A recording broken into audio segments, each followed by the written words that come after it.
Turno na naman tayo mga kabro.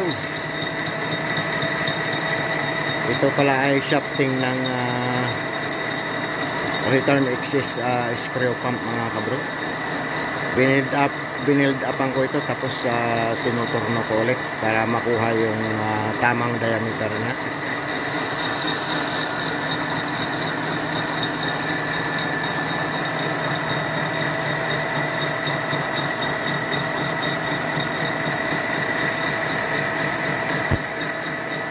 Na-worn out ito mga kabro, kaya binild upan ko, saka ko tuturnuhin. At ito naman yung pinaka-sleeve niya mga kabro. Ito yung pinaka-sleeve niya, oh. Brass ito mga kabro. Kaya lang yung na-worn out yung shafting, ito kinain niya ito, kaya ganito na nabutasan na ganyan mga kabro. Kaya pati ito papalitan ko rin mga kabro. Nag-request pa ng request pa ng materialis. Tiger bronze yan mga kabro. Ang ginagawa kong sleeve niyan, tiger bronze. Itong sleeve niya, ito na ang pinaka-bearing niya mga kabro.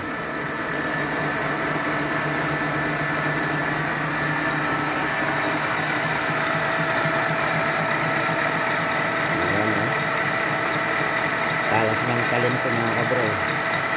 Maganda ng kain niya.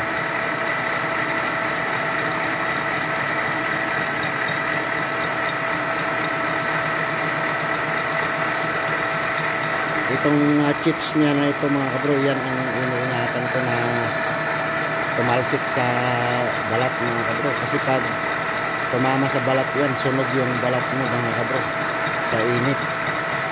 Kaya pag in-automatic ko na, lumalayo na ako sa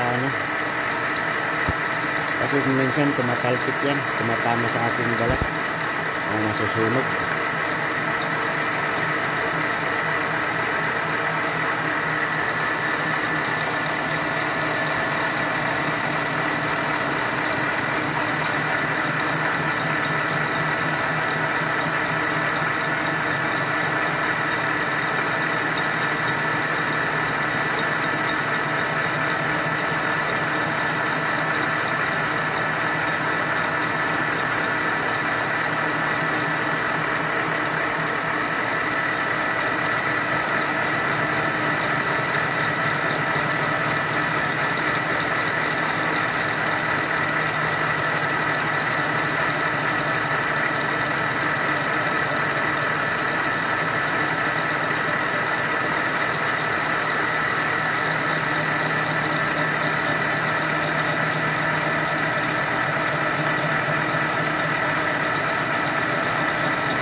Ayan mga kabro, tapos na. Isang pakain pa para makuha yung tamang sukat niya.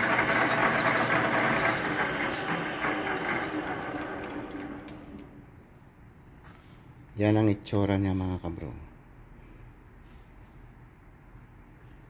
Isang pakain pa para mai-label doon, no?